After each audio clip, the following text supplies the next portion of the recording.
네, 여러분 안녕하세요. 오늘은 경청이 중요한 이유에 대해서 한번 설명을 드릴게요. 그리고 경청이 중요하다면 늘 언제나 끝까지 남의 얘기를 다 들어야 하는가에 대해서도 고민해 볼게요. 말하는 사람도 중요하잖아요. 80%는 들어주고 20%만 말하세요 라고 하잖아요. 이거를 왜 하는지를 심리학적 요소를 안다면 아, 그렇구나 라고 할 거예요. 자, 이 질문을 드려볼게요. 인간이 가장 재밌어 하는 주제가 뭔지 아세요? 인문학적 공부를 많이 하신 분은 대답이 나올 거예요. 자기 자신입니다. 자기 자신에 대한 얘기를 하는 거를 인간은 가장 좋아한대요.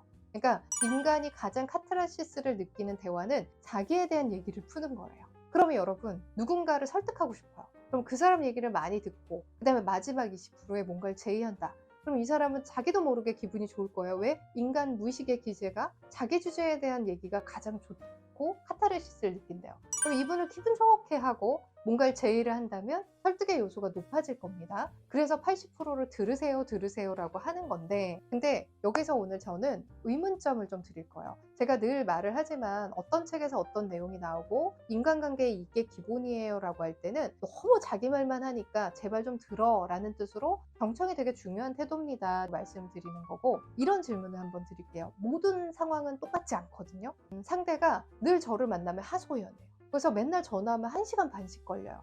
전화를 못 끊겠어요. 그러면 이 시간의 효율성을 낭비한다고 할 때는 그 사람도 감정적 도모를 못 도와주고 나도 이 사람을 뭘 돕는지 모를 때 감정적 소모가 일어날 거예요. 그러니까 이를테면 지은이가 민정이라는 친구한테 자기 힘든 남자친구 얘기를 막 해요.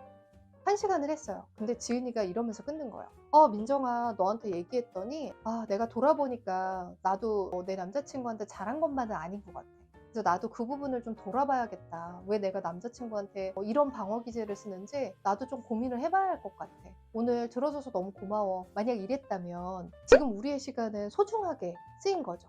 왜냐면 제가 지은이란 친구가 이별을 하기 직전에 남자친구 얘기를 들어주면서 들어주는 행위 자체가 정신적 지지를 해주고, 그 다음에 그 친구는 자기 얘기를 하면서 자기를 메타인지 객관화하면서 나한테는 이런 감정이 아직 숙제로 남아있구나, 내가 이런 모습은 좀 안 좋았겠다, 이런 것을 객관화하는 시간이잖아요. 그리고 자신의 모습과 감정을 읽은 거잖아요. 그럼 제가 들어준 것만으로도 도움이 되겠죠. 근데 늘 언제나 하소연해요. 근데 뭔가를 자기를 돌아보는 것도 아니고 모르겠어 뭐 될 대로 되겠지 뭐 이렇게 해요. 우리 대화가 맨날 모르겠대요. 맨날 1시간씩 그 친구가 그 회복하는 6개월 동안 맨날 들어줘야 되는데, 그러면 나의 시간과 내가 집중해야 되는 삶의 감정의 비중에는 내 시간은 보호를 못 받는 거죠. 그러면 이럴 때는 경청이 진짜 다 좋은 걸까요? 네, 감정의 쓰레기통처럼 저는 쓰임을 당해도 될까요? 그건 아닐 거라 생각을 해요. 그러니까 타인의 시간과 타인과 공유하는 게 어떻게 가치 있는지 아는 사람의 얘기를 들어줘야 하는 거고, 그 다음에 이 말 저 말 두서없고 시간이 자기가 외롭거나 이럴 때 그냥 아무나 붙잡고 아무나에게 하는 얘기는 저는 그거는 안 들어도 되는 부분에 선별이 있어야 된다고 생각을 해요.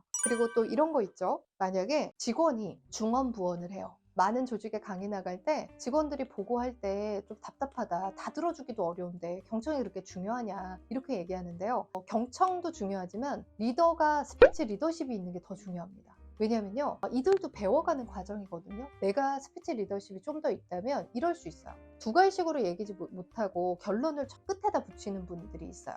그러면 얘를 다 들어줘야 돼요. 그게 아니고 뭐 사장님, 제가 보통은 일례로 A로 하는데 이번에 B로 처리했습니다. 이유는요, 이렇게 얘기하면 좋은데, 사장님 이 전화가 와서요, 이분이 이렇게 해서요, 제가 이렇게 응대했더니 이런 사연이 있대요. 그래서 제가요 이렇게 안 하고 저렇게 했어요. 얘를 다 들어줘야 되잖아요. 앞에 걸 다 듣다면 왜 이렇게 했지? 그리고 뒤에서 딱 이론이 나면 할 만은 했네, 이렇게 되거든요. 못된 사람 만들기도 너무 쉽습니다. 근데 우리가 이때 리더들이 고민하는 게, 이거 다 들어야 되나요? 이게 시간이 없는데 효율이 없는데요, 이런 얘기 많이 해요. 그러면 저는 그래요. 다 들을 필요는 없지만 리더로서 커뮤니케이션 능력이 충분할 때까지는 다 들어주세요, 이렇게 얘기해요. 상대의 말을 끊을 때 끊는 느낌이 없이 끊어야 돼요.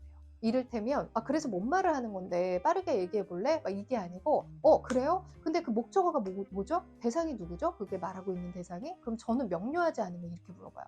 그래서 목적어가 뭐예요? 선생님, 목적어가 뭐죠? 대상이 뭐예요? 이렇게 물어봐요.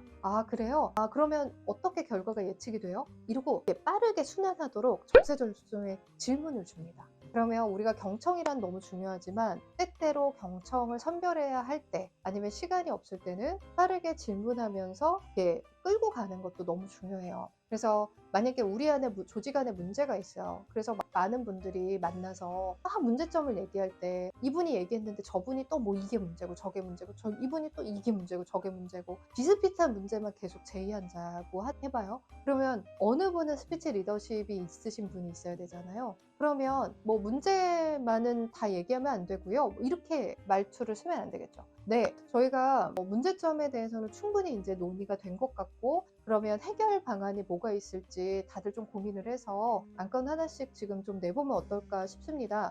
라고 하면 내용 정리가 한 번 되죠. 그리고 방향을 다시 타죠. 그죠? 충분히 협의가 됐으니 이번에는 이제 이거를 개선할 수 있는 방안들을 한번 내보면 좋을 것 같습니다. 이렇게 얘기하면 미래적 방향으로 커뮤니케이션 방향으로 물꼬를 트는 겁니다. 그래서 오늘 제가 말씀드리고 싶은 포인트는 이거예요. 경청이 너무 중요하나 경청도 시시때때 상황과 상대를 보고 이게 충분히 경청할 것인지 아니면 거절을 해도 되는데 거절하는 능력이 없으면 거절하지 말고 우선 들으세요.